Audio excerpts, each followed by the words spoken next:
My name is Michael McKell. I'm an actor, producer, writer, musician. I started my professional life as a singer-songwriter. And after 3 record deals and various car crashes, I started my career as an actor.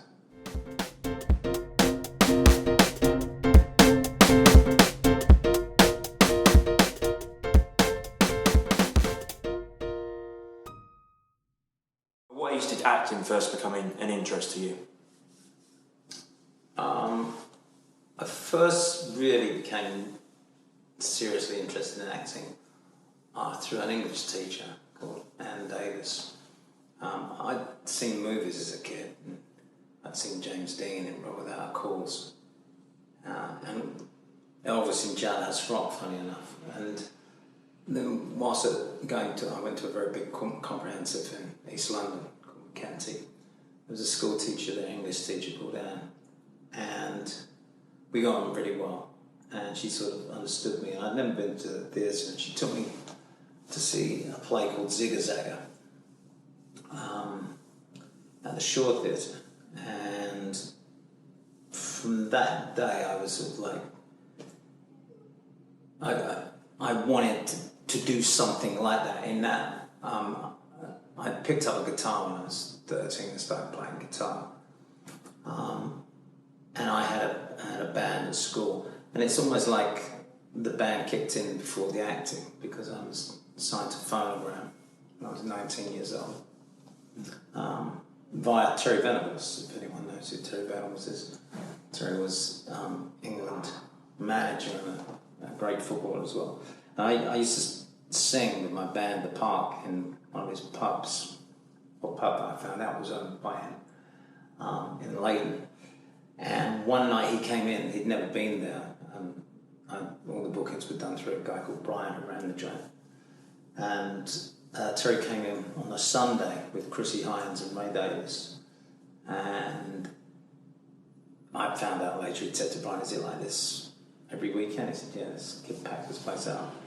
So on that Sunday night, he sat me down, he poured me a glass of champagne. I'd never had a glass of champagne. And he said, "Do you know anyone in this business?" I said, "No." And I learned a very important lesson that night, in that this industry is about luck and relationships. Modicum of talent, most of it's based on luck and relationships. So from that meeting, Terry said, where do you live? And I told him, and he said, "Right, I'm sending a car for you tomorrow." And the car arrived on the Monday. And my mum looked out the window and she said, "I think someone's dead." Because my mum and dad had seen cars like that when people were dead. And I said, "No, it's for me." And I ended up being taken to a place called Morton's, and Terry held court, and I was signed to Phonogram, and within 3 months, Dig Arlen was my manager and Chris Neal was my record producer, and that started it got me out of the East End. A couple of my mates played football, Terry got out playing football, and a few other of my friends got out in other ways. So I was very fortunate, it got me out and into an environment where the arts, it's like a different sort of social card. Acting, as I later found out, is predominantly, it's middle class profession. There's very few working class actors in this country. Especially now, it's even harder for kids just to get the education. Some people can break through. But, I went to a school where the careers officer said, "What do you want to do?" And I said, "I want to be an actor." He said, "People from this school don't become actors." He gave me a paper on Bowater Scott, which was a local paper mill that made toilet rolls. And that was my career story. So, music got me in. I had 2 solo deals, and then I had a car crash when I turned 31. I was coming back from Heathrow Airport in a car owned by Sony Music. My girlfriend at the time was at A&R at Sony. Flipped the car, smashed myself up. I had 8 months to think about what I was going to do in my life. And then I was 2 years in leg braces, so I couldn't walk properly. So I went back to street markets, became a debt collector, financed, came to Lee Strasberg, because all the actors I'd loved, I'd studied with Lee. And Anna Strasberg had opened a school here and brought Americans over. So Don Fellows was one of my teachers. Mariana Hill was Fredo's wife in The Godfather. She was one of my teachers.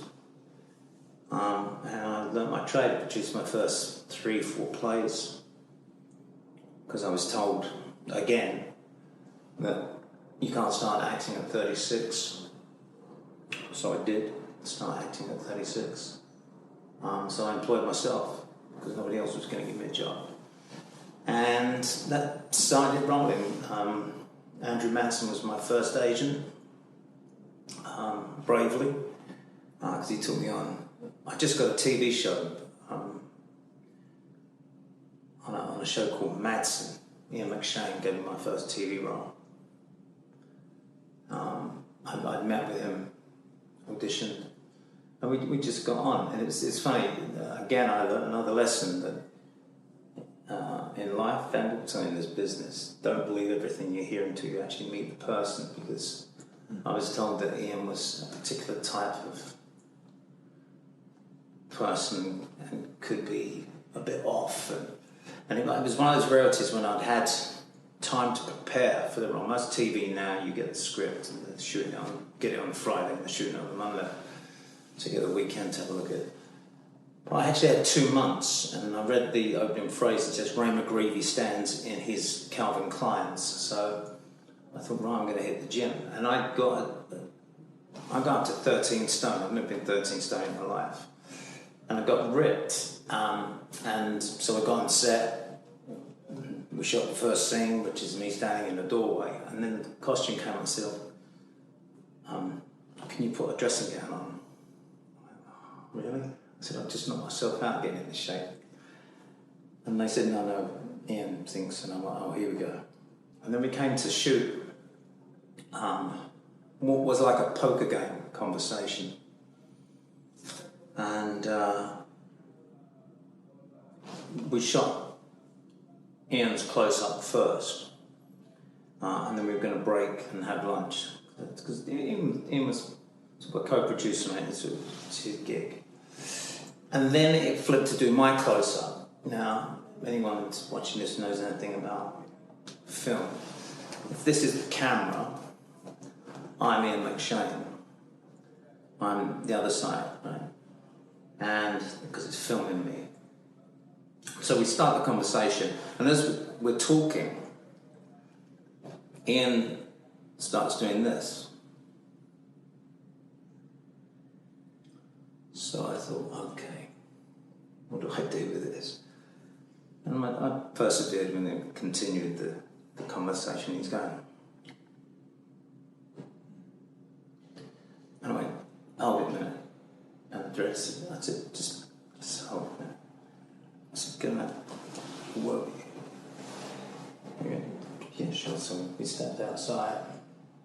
I said, look, Villain is one of my favourite films that he did with Richard Burton. And I grew up on Lovejoy. And I have great respect for you, but I don't really give a fuck who you are. Because I won't be bullied by anyone. And he smiled and he said, I'm winking. Because you look at the eye closest to the camera, it opens your face. And you, breakfast with me every morning the 2 weeks you were here. And literally for 2 weeks, Ian gave me a masterclass on how to hit a spot, how to play a close-up, all things I hadn't really learned. At the actor studio, I'm preparing a role and breaking a character down. But Ian literally taught me things that I still use today and is without doubt probably the most influential actor on my career. And a lesson learned. Meet the people before you make an opinion on who and what they are.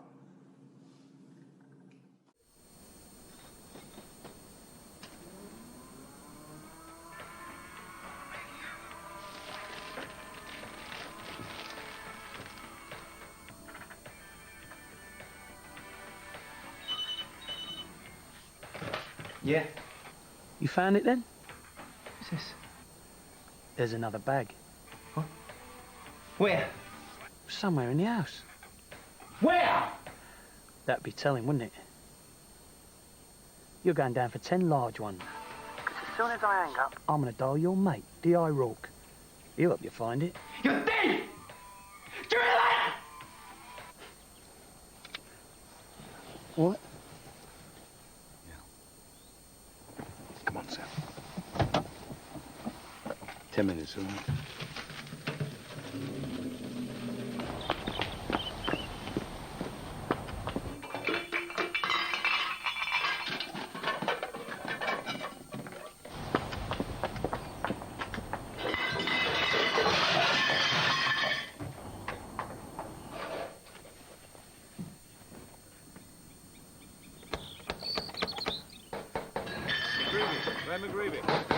John Madson. John Madson, Hurley and Partners. Madson. You're the one that cops one. I think you know this young lady. If you're mixed up with him, you're in big trouble, girl. I believe you received a phone call from an acquaintance of mine a few moments ago. I'm instructed to inform you that once we have completed our business successfully, I'm at liberty to reveal the whereabouts of 1 ounce of cocaine. You bastard. Shouldn't take more than a few moments, Mr. McGreevy. Can we sit down somewhere? And did you have any icons or inspirations growing up? Yeah, Michael isn't my real name. I changed it when I was 18. Because my real name never sat on my shoulders. It wasn't even supposed to be my real name, it's just my dad was a bit of a drinker and my name was supposed to be Paul. And after having not been named for the best part of 2 months, he came home and my mum said, "Have you sorted Paul's name out?" He went, "Yeah." And he'd called me something else.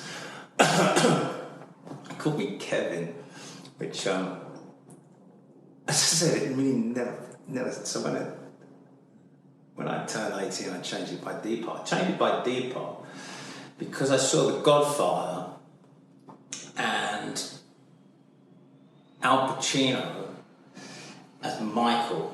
I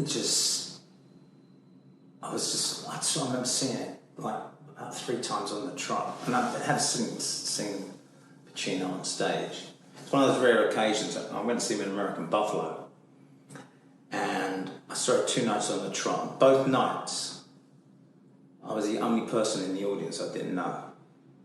So literally, it was Roger Daltrey, Jeremy Irons, Jerry Hall, Brian Ferry. It was just like everyone was a face. So Pacino has always been sort of like a big,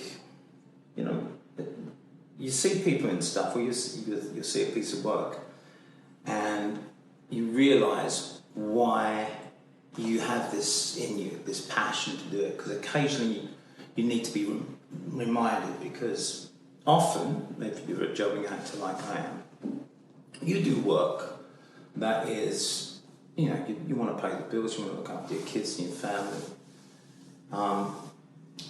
So you do the best work that's available. The only thing money gives you is a choice. Should I do this? Should I do that? And that's in any walk of life. And so sometimes if you go mainstream, like, I did Doctors for 2.5 years, which is a BBC show, and I did it for a reason, because I was being cast. The first role I played in a movie was Essex Boys.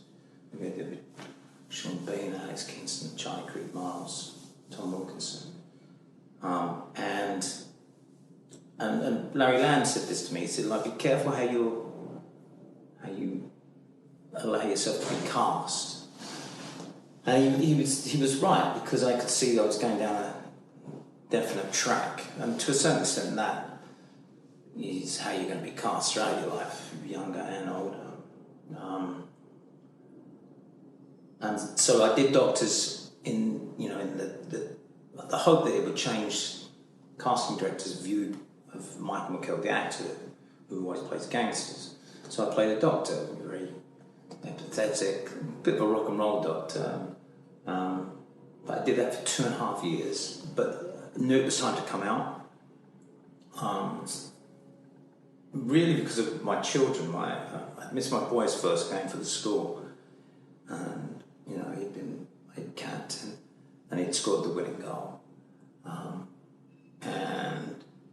he was explaining the goal on the Saturday. His lip went. And I said, "Why are you upset?" He said, "Well, you weren't there." And again, my daughter Claudia, she became national champion in Keisan-Kai karate. I'd never even taken her to karate. So you have to weigh up doing the job, paying for things, looking after things, keeping in work, because it is a muscle. You have to exercise it, you have to work it. Even if you're a songwriter, Elvis Costello says this, you write 5 to have one good one. So you get into the habit of getting up early, working, writing, and acting's the same. And that's a great thing about any form of soap. A lot of those guys get knocked for the work, but those guys work so hard and give up a lot of their life, really. And yeah, they get paid. Yes, I know that. But they work at such a rate that it often is not respected as much as it should. Because the one thing that I've learned is, especially on sort of movie sets, really, the theatre actors and guys that have had long stints in things like soaps just know how to do it. They turn up, they know their lines, they know your lines. They're not, the actor that turns up on set goes, "Have you got my sides?" You already know he hasn't done his homework. And it happens a lot, especially with younger actors. "Oh, I just want to give a slap to him, so you're very privileged to be here, so be messing with it." That's just my opinion. We've got to decide how we're going to handle this Jimmy situation. What's to do? He's resigned.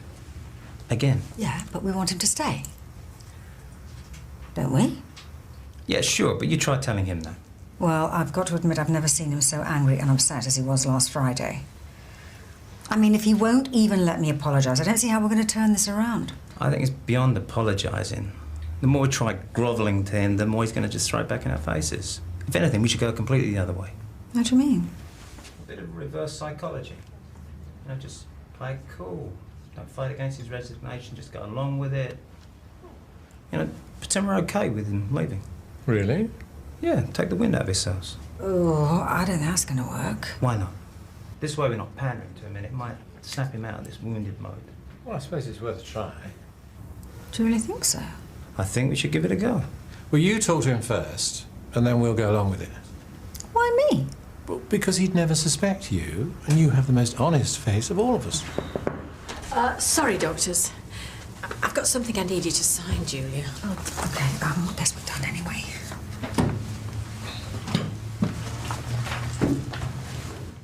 Aside from some of the things we've discussed, what other things have you done aside from acting and music? What other jobs? Yeah.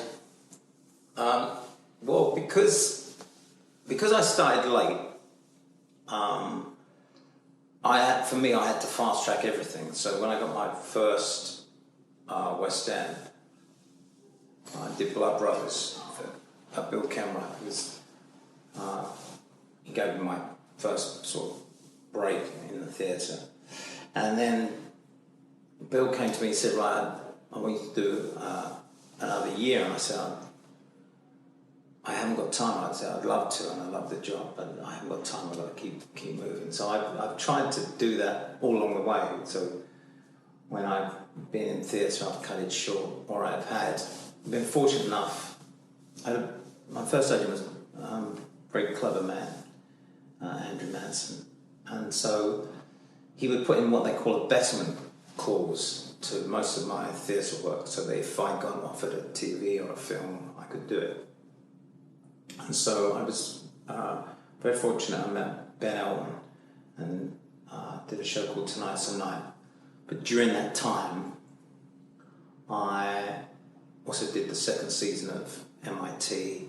and I did a terrible movie. I love the director, Brian Newsman, but a terrible movie called Beneath the Waters. And with all these things, and if there's any young actors out there, I would say this to you, always put your personal life first. There are lots of times you think, this is the one, this is going to change it. So I get my first lead in a movie. It was the year of the tsunami. And I had a great year, so I booked a great holiday for the kids and family. And I get my first lead that shoots basically for the duration of the holiday. So I went to Australia for like 3 days and Malaysia for a day. And then you see the movie, I sat in, and of course you get tied up in it. And you start getting driven around in nice cars, and I had a press officer, had just been Christian Bale's press officer, the mechanic, and the machinist. And so you get a bit tied up in your own juice, really. And so there are family pictures that I'm not in, you know, kids swimming off the Barrier Reef, you know, with orangutans and Turtle Beach and stuff like that. And I've got this terrible movie with ghouls and an orgy scene that wasn't in my script. It's like, it involves a nun, a goat and a pot of cream, but it weren't in my script. When I started, really? You learn that. Charlotte Saul was in that with me. But we had a giggle. But you take those things and you think, this is the one, and now I can go to work. And that's what every actor wants. You want that job where you go, now I can go to work. So after 2.5 years in Doctors, I could have stayed in Doctors, because it was the greatest job, the best people, fantastic producers and young writers, because John York had set up a scheme with young writers and directors, so it was like everything had a sort of vibe to it. And I got to work with some glorious actors that I'd grown up with, people like Gareth Hunn, Diane Copeland, and Wendy Craig, and Sylvia Sims, people like that, because they would come in and guess. So I did a two-hander. That was just, you know, a complete joy. I mean, Brian Blessed, who would literally in reception would talk to the security guard and tell a story about Rocky Marciano. Then he'd talk about Fontaine and Nureyev, talked to one of the young makeup girls, and he'd talk sport and theatre, and he was just like a genius to spend some time with. So, but I cut it short. Because I haven't got time. The one thing I haven't got is time, which is our only real enemy. And so there have been times that I possibly should have stayed in jobs longer, but I always figured that I was in some sort of race, basically. Now as I've got older, I've realised that's not necessarily so. Possibly through one of my friends, Ian Werry, has been my friend since I was 11. And I'm certainly not a tree hugger or a knit your own yoga kind of guy. If I've got a headache, I want to take a pill. I don't want to sit and contemplate my navel and want to know why I've got it. Have I got a headache because of this, because of that? I go, no, I just want to take a pill. But he has this thing where, you know, if it's meant to be, no matter how you push, no matter what you do, if it doesn't happen, there's a reason why. And so, as I've got older, I don't push as much and just let things unfold. And as I said to you earlier in the interview, relationships are a very important thing in this industry. And, you know, who you trust is very important. Who you give yourself to, because there's, you know, even doing this, there's a certain amount of face on it, because you don't want to be seen as arrogant or too humble. Can you be too humble? Maybe. I think humble's the new black, isn't it? I don't know.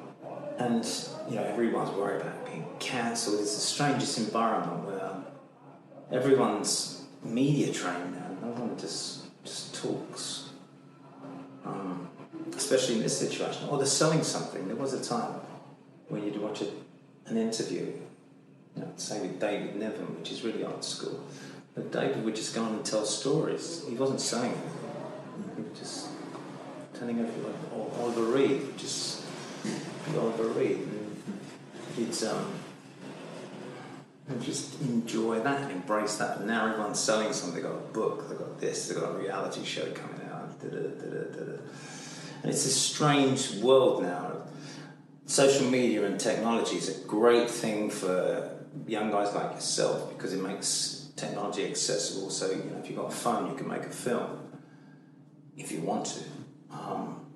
And so there's no excuses not to do things. In the same way with music, as soon as technology became accessible, you didn't need to go to Air Studios or Abbey Road. You could do it in your garage or your bedroom. And then you just use the network of a big record company to hopefully get to the next stage.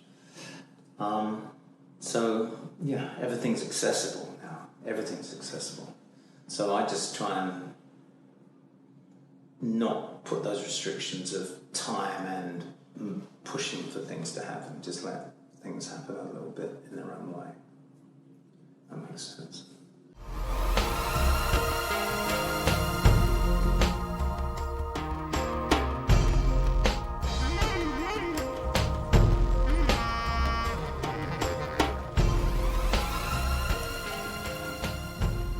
See him, Peter, he's the top boy. He runs the show.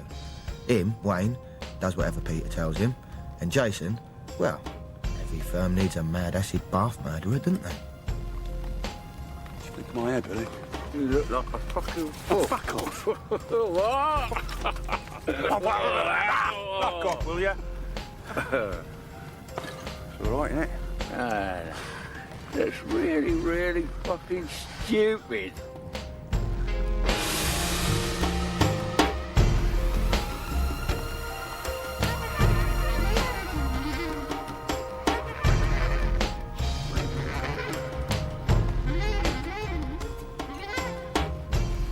I just go any faster, Billy. I'm racing in a bit, yeah?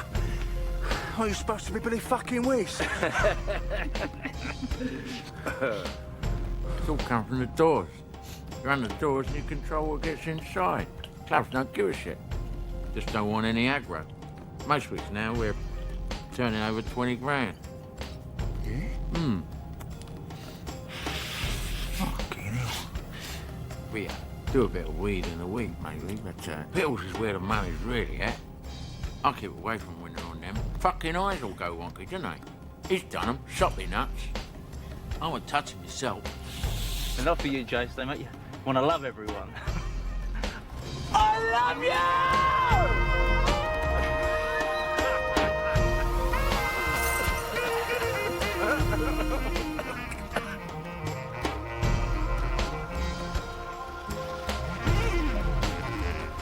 Pull in here, Billy Whiz.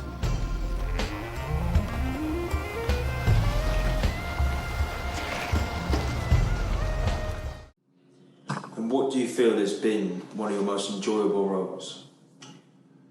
My most enjoyable role. Every actor, whether you're Brad Pitt or anyone, I guess feels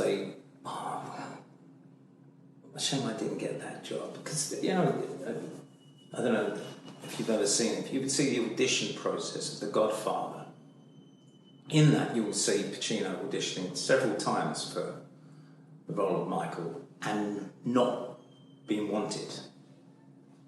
Paramount didn't want him. Evans, the producer, didn't want him. Ryan O'Neill, Robert Redford, they wanted a star. They wanted someone good looking. They didn't want someone short who didn't look like a star. So, and also you see Robert De Niro auditioning for Sonny and not get it. And he's fantastic in the audition. He's like a psychotic kid. It's a bit like his Tommy Boy character from Main Street. In fact, he's still wearing the trilby in the audition.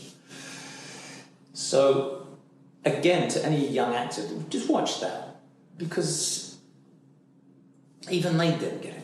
And that sometimes is just the way. And I've always figured if someone else gets the job, that guy needed it more than me. you know, maybe the angels were saying, do you know what? Tonight's not your night, Charlie. There's, you know, the other guy needs it. So, I wasn't like that as a younger man. As a younger man, I was far more, not aggressive, but driven. You know, no one was going to hire me, so I produced plays. You know, put myself in the lead role in, like, Macbeth. And at that time, I was still jacked up on painkillers after being in a car crash. I remember halfway through a speech, not having had a Scooby-Doo where I was. I didn't know where I was in the speech before Lady M, Jackie McCarrick, was literally like waiting for a cue, because I was going around in circles. So, but you know, that's when you learn. You learn from your mistakes. That's why mistakes are really important, because that's when you learn.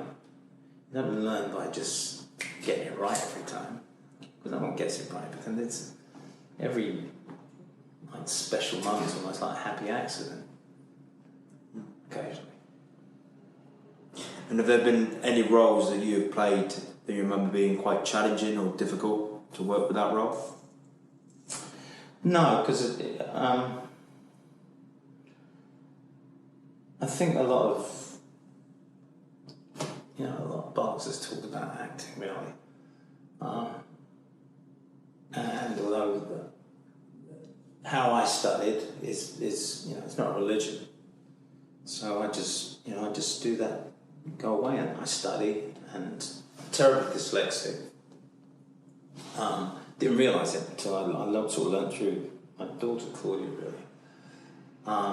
Just blue lenses, help me read. And so yeah, it's just about study. And I think as you get older, you have to study a little bit harder, because it takes a bit longer to go in, especially if you've got long pieces of dialogue. That's why theatre's great. Theatre's a great way of exercising that muscle, really, and it is a muscle. But yeah, there is nothing that is, you know, it's always great to get a new role. It's even better if you get a role that you think, now I can go to work. This gives me, I've got some juice here. Which doesn't mean, you know, when you do get those, and you'll get them early on in your career, you'll get, you know, 3 lines. And some clown, and because most of them are clowns, will make you audition for 3 lines. And you go, really? And anyway, but you just have to play the game. Just play the game. Because you ain't going to beat them. Because one, they've got more money than you, and they know more people than you. So just play the game.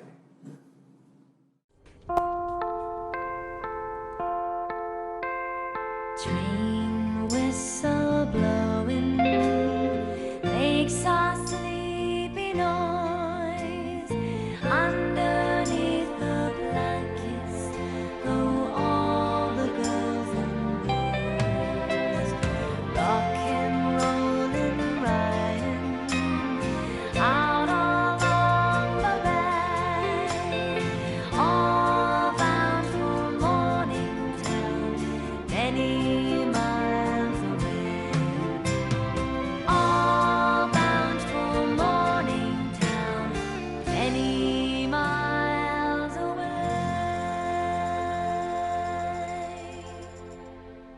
very nice, very tasteful.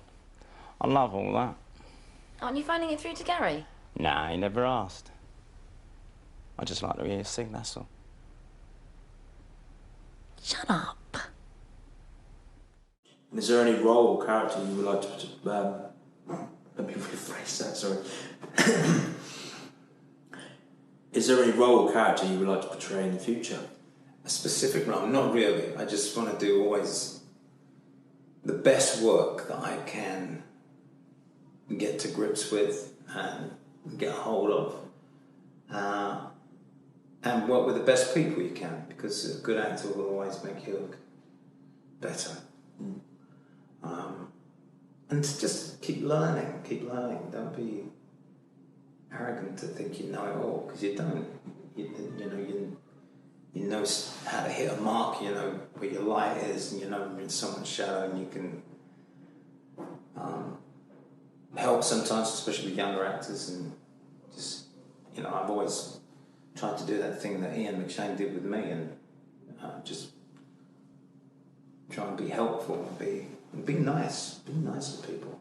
It's interesting, on the show I was talking about on the BBC, there were 2 kids, and I didn't realise, I only saw them recently. I was on tour with a show called We Will Rock You. I was in Birmingham, and Simon Curtis and Stephen Capano, they work at the Beeb now, and I was their first job when they were runners, and Simon was a very gentle, very intelligent man, very tall, trying to make himself small all the time. I remember he was like a very nervous kid on set, and no one had introduced me. Because with subs, everyone's, you know, it's very quick, and yeah, everyone's working. And I just went up to him and I said, "You all right, son?" He went, "Yeah." He said, "Oh, it's my first test." I said, "It's great." I said, "It's going to be great." I said, "You'll end up giving me a job one day, you'll be a producer." And he is. He is a producer. Steve Capano was the same. It's almost long before we had sort of the sat-navs we have now. And he said, "I was sent to pick you up." And you got in the car, and he said, "Oh, it's my first day." And I said, "Don't worry, if you get lost, no one's going to die, are they?" And then he said it was like, and now he's got a great role now at the BBC. And these people, again, me trying to fast track a career, I thought, how can I do this? I know I'll do every student film, their last film. I did 26 student films their last year, you know, it was Bournemouth or wherever they were. And in the figure that, I'm figuring that when they're a director, they'll give me a job. Well, I did, out of those 26, Declan O'Dwyer came good on me. I did, that sounds wrong in every word, but he did. I did a film with Charles Dance called Potemkin. We did it for him, it's his student film. And I knew he was brilliant at 21, and he's brilliant now. And I've been fortunate enough to work with him on 2 TVs and a film. And my daughter Claudia got to work with him as well. I said, just watch him, because he is one of the smartest people that you'll ever meet. And he just knows so much. From lenses to which way to tilt your head that looks best. Him and Martin Gooch, probably the most knowledgeable people I know in cinema, because again, Martin started as a focus puller for Ridley Scott. Just knows so much about script structure, from a lens to what you can get away with. So work with the best people you can, and listen. What's the point of this guy? Get an idea of what we're dealing with, the volume of the inquiry. How many people live on this estate? Thousands. I don't like this bit either, Trev. Nothing to go on. No concrete leads. Just going to have to hope and pray that the rubbish gives us some sort of key. And if it doesn't, we'll play needles and haystacks. It's a wonder you got out of bed this morning, Trevor. All right. What if Rosie's right? What if the kid was smuggled in from, who knows where? Friend? Gov, 2 children aged 6 and 3 went missing this morning. Wait for it, Gov. West African, illegal. The parents are seeking refuge against deportation in a church in Sandwell Street. Not too far off your route, Gov. So if this is connected, there's still another child out there. DI friend and DS hands, this is Mr. Clement's immigration. Family claiming sanctuary against being deported back to Sierra Leone. They didn't actually apply for asylum. We gave them notice last week, but they decided to drag things out. We didn't see any children leave the premises. You've been here round the clock and you saw nothing. That's right. Speaking a little bit more about people, apart from the people you've mentioned, is there anyone that you have worked with that you enjoyed working with? Yeah. I have very few actor friends. Ian Burfield's one of them. I met him on a film called Acts of Godfrey. He played my henchman. I played a gangster, of course. And he's still my friend. It's always, when you're pleasantly surprised by people, I was fortunate enough. And again, this is this business. I get a call on Thursday night from my agent, Malcolm Browning at the time. He said, Michael, you're going to be sent a script tonight. It's going to be watermarked. It can't be sent to me. It's got to go straight to you. It's coming from Hollywood. All I'm telling you is you're in 5 scenes with Brad Pitt. So, the script arrives. I play a Nazi officer, and all my dialogue is in French. So now it's 9:30. I can't get in contact with Malcolm. My audition is 9 o'clock the next morning. So I drove to Ilford with my friend Nick, who's from Lyon. I said, you need to talk me through this because I don't know what this is about. So I learnt 5 scenes phonetically, including a telephone conversation.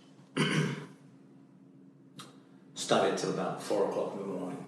Went to the audition in Soho for 9:30. Walked into the audition. Said, "Yeah, you ready to go?" Yeah. And started. You speaking French? I said, "Yeah, it's in French." They said, "Did you not get the English script?" I went, "No, just got French." "So you only know French?" "Yeah." So I did 3 of the 5 scenes in French, including the telephone conversation. On the Monday, I get a call from my agent at 9:30, which is a rarity because most of them start at 10. He said, "I didn't know you could speak French." I said, "I can't." He said, "Oh." He said, "Well, you got the part." I said, "Oh, great." You go for a fitting, and a great designer called Joe, and suits made. And, I get on set, and Robert Zemeckis comes up to me. "Michael, good to have you here. It's great you speak French." I went, I don't speak French." "Oh, really? Your whole audition was in French?" I went, "Yeah, just..." So then I'm introduced to Mr. Pitt. And Brad went, "Oh, Michael, great. Maybe we can run some of the dialogue because you speak French." I went, "No, mate, I really don't. Now I'm looking around for a camera. I think this is just a wind-up." And he was lovely. He was lovely. We did a scene where the whole idea of and again, with movies, you never know. So, but my 5 scenes, 2 in it. The rest are gone. Which happens. So there was a scene where I see him in a cafe, and I've tortured him. That's one of the scenes that's gone. Tortured him. And he recognises me. He doesn't know I've recognised him, but I have recognised him. I'm then going to go and ring for the authorities. And so I literally see him, drag my cigarette, finish my coffee, get up, go up the flight of stairs. He then follows me on the flight of stairs. We had to do that 26 times. And we get to the top of the stairs, which was a set. And literally there was a tiny space, and he's literally... I'm nose to nose with Brad Pitt 26 times. I'm hiding out of the shot because I'm around cool top. It's still in shot. And we have to walk down the stairs. And he was going to put a piece of bread in my mouth. But when you see the film, you understand it. But for 26 times, he walked down the stairs and threw the piece of bread that landed into a plant pot. 26 times, bing, he went in. Which sort of belied Harry, because he was really clumsy in the fight scene. Because there was a sequence in a telephone booth, which they were going to get someone in, and then they realised they didn't have the space, and so we rehearsed it, and I'd done loads of stunts before. And I'm on a Blackheath telephone, he comes in, he shows me, and he's going to lead with his left and grab my throat, and the whole thing starts. So we do it a couple of times, treads on my foot, and it's fine, sorry, that's good. And then he came round for about the fifth time, and instead of leading with his left, he threw a right that caught me. My head went and it hit the Blackheath telephone, which shattered. I think on the set they thought that was my jaw. It wasn't. But if someone hits me and I wasn't ready for it, and also you can't control sometimes things, and literally the mist came down and I grabbed him, and he saw, and he just wrapped his arms around me. He goes, Michael, I'm sorry. And he just, we calmed down. People come down, I've got a big red mark here, but the phone's knackered, and now I've got to get set. People have got to come in, and I've got a big telephone. Then some other people came down, and some producers came down. I thought, this is becoming a story. And the stuntman said, Michael, you're not going to walk. I go, what do you mean I'm going to walk? He didn't mean it. It's like just one of those things. Now, I've seen people walk before, and no, it's all cool. It's all cool. And he was just, I think he apologised every day.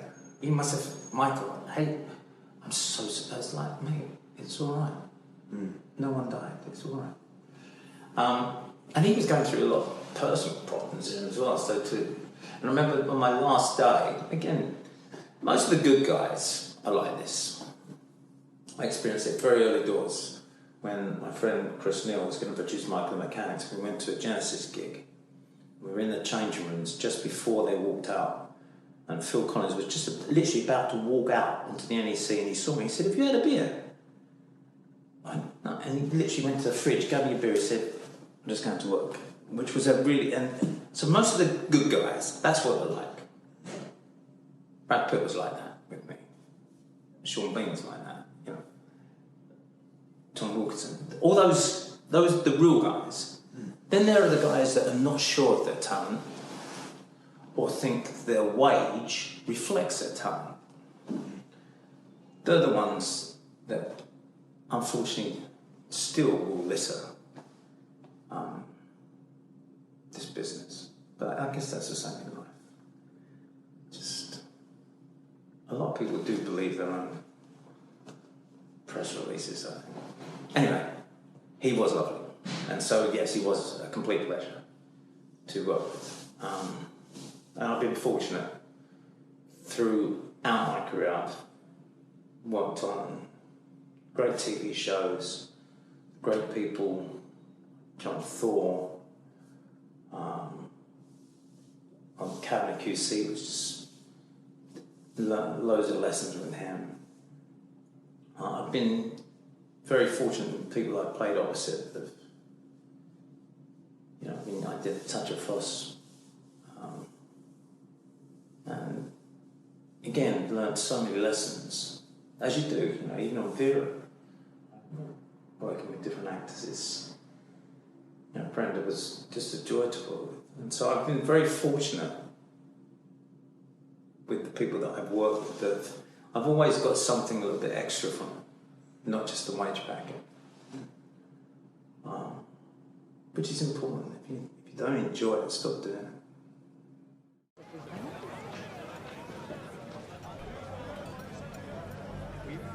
Ça va? L'officier allemand à 10 heures, je pense que je le connais. Il était détaché à la terre, amassé. Il m'a déjà interrogé. Il ne t'a pas vu, il lit son journal.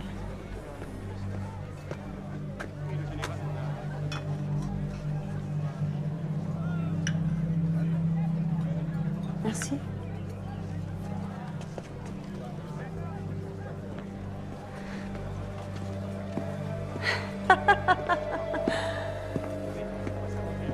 Tu es sûr que c'est lui? Oui,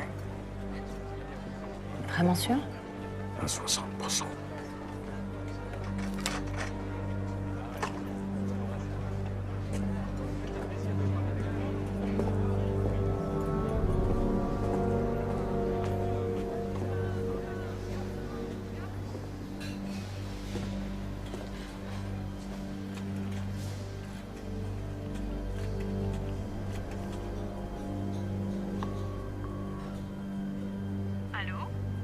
Passe-moi le commissariat de police de Vichy. Vite. Un instant, s'il vous plaît. Ouais, j'attends.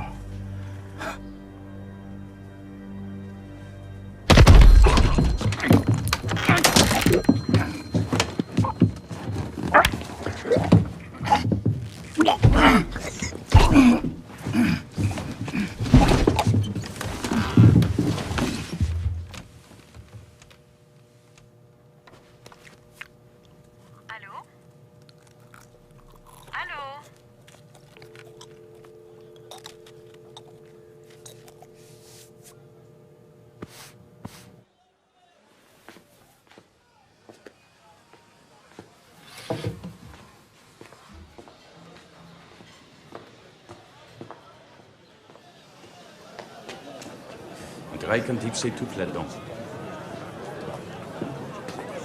Is there any other artists that you would like to work with in the future? I think Stevie Grant did that with The Irishman. When I saw him in that movie, I'm very fortunate I worked with Steve on a thing called M.I.T, directed by Gary Love. And it was before he'd got Boardwalk. I mean, he talked about Scorsese saying, "Oh, I've got something for you." See, and did Boardwalk. But when I saw him in that scene with De Niro and Pacino, I thought I was, I met him for 2 days on that. So, and I remember being on a chat show called The Right Stuff, and he texted the guy who was a mate of his and just said, "Say hello to Michael." And just, this is like a genuine guy, and I really liked him. So when he was in that scene, I was just really proud of him, proud of, a working class kid getting that far up the ladder, just really proud of him. So he sort of did it for me, but yeah, to be in a scene with Al Pacino, wouldn't that be just a joy? Or with De Niro, Keitel, some of those guys. Because that's those people are. In fact, my daughter Claudia's bought me an evening with Al Pacino. I'm going to go and see that soon. Because I took my boy to see Stallone. A guy called Joe Ricossa I had dealings with Stallone over, and that was an interesting evening. So yeah, to be in a scene with Al Pacino and De Niro would be a joy. But, I take what juice comes my way. And tell me a little bit more about your work as a producer. I produced theatre early doors, and then got involved more with film, purely to create work that I wanted to do. On the work on Winter Ridge, that I did with Hannah Waddingham and Alan Ford. It's just was near a brewery. Recycling is a good thing. It's a good thing. Very good thing. Yeah, so that's really out of necessity, really, and I'm doing that again. I'm about to put a slate of 3 pictures together that we have money for. So I'm looking at scripts at the moment. You do a lot of reading, because that's another thing. Unless you own a script, the script's being bandied around. So you have to be. It's a bit like songs. It happened when I was in the music industry. You'd get a song.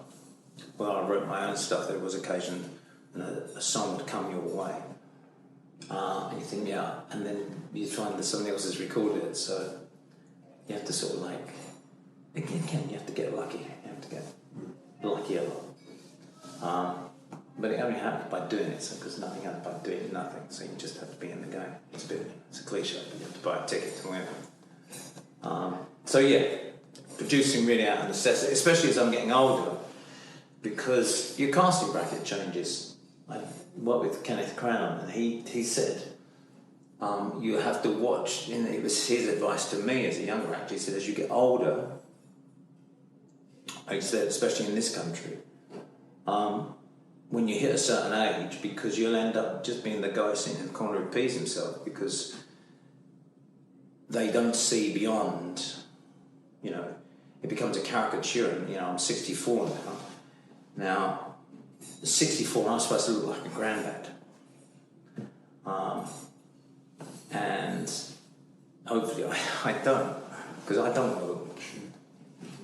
I have no, I like getting older and probably getting smarter, or at least being in your own body, but I certainly don't want to embrace being, I remember kids at school that were old at school, and you meet those people that went to a school reunion recently, you literally go and check the mirror and think, fucking hell, do I look like that?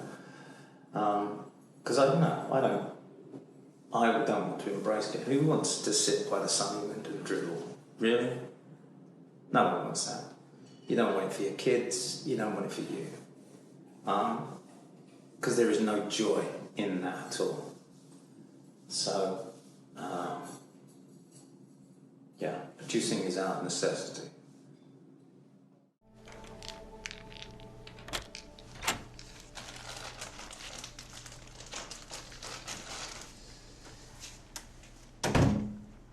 Cheers. Next time, call for backup before running into the woods after an armed killer.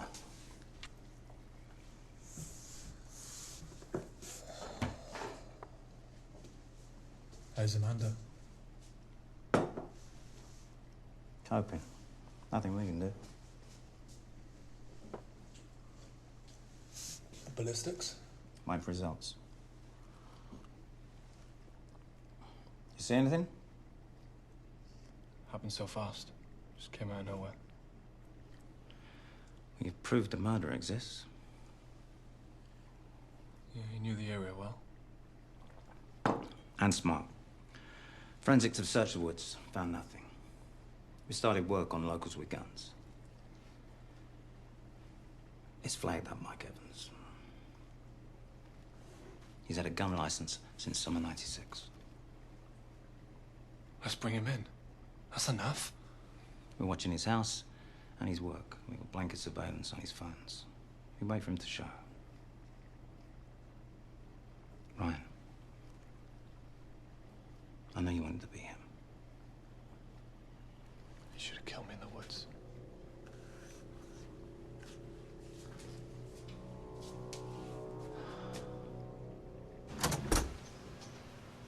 Shit. Let's go.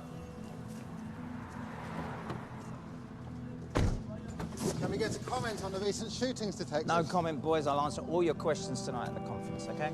Are there rumours of a killer on the loose? Can you confirm or deny this? Get rid of him. Right, lads. That's it. Go on, nothing here. Sir, do you not think Off the you public go. deserve to know? Thank you.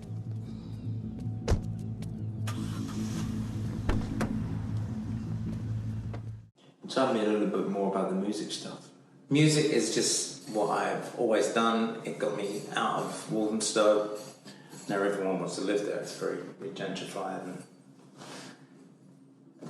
14-year-olds on mopeds are still getting shot because of random gear, but everyone wants to live there. But music got me out, and music gave me my first advance. I was the first person in our family to own anything, because I bought my first flat when I was 19.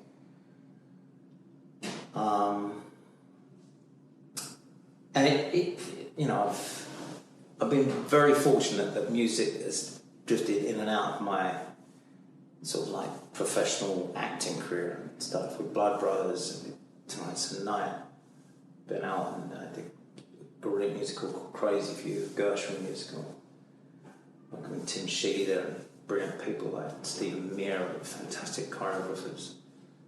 And again, recently working on We Will Rock You, being set and stayed and being able to sing Days of Our Lives, which is a most beautiful song written by Roger Taylor.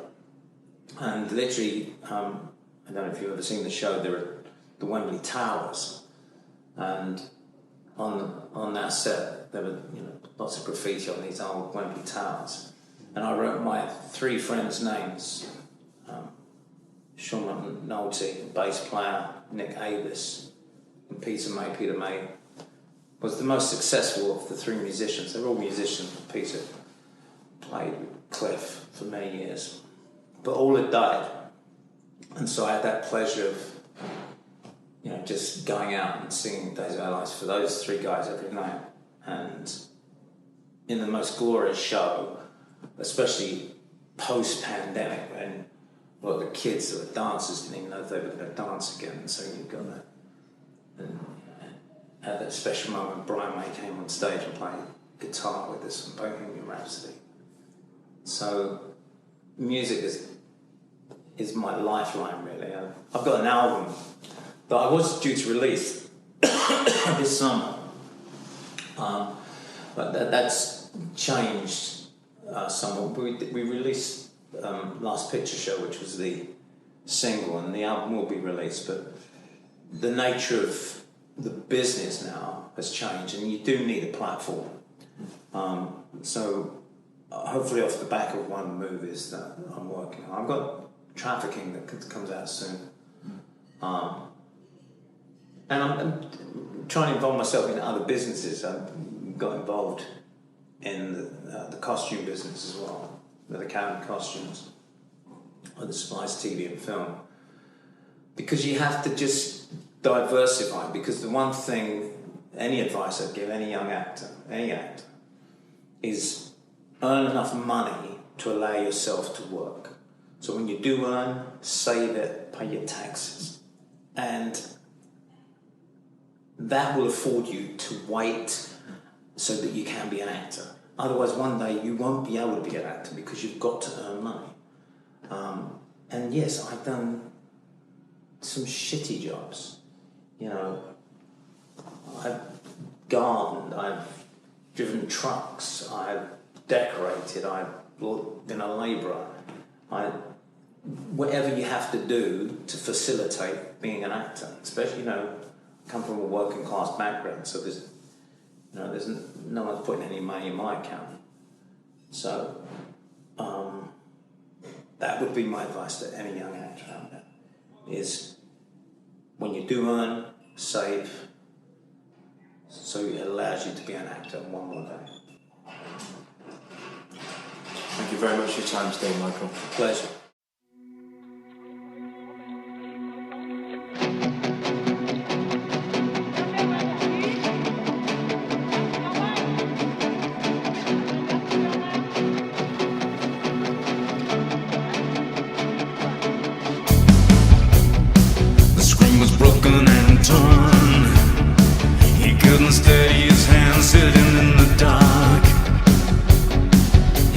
So stark.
slip away like skimming stones on a rainy day. Nothing left to say. There's no sign of change.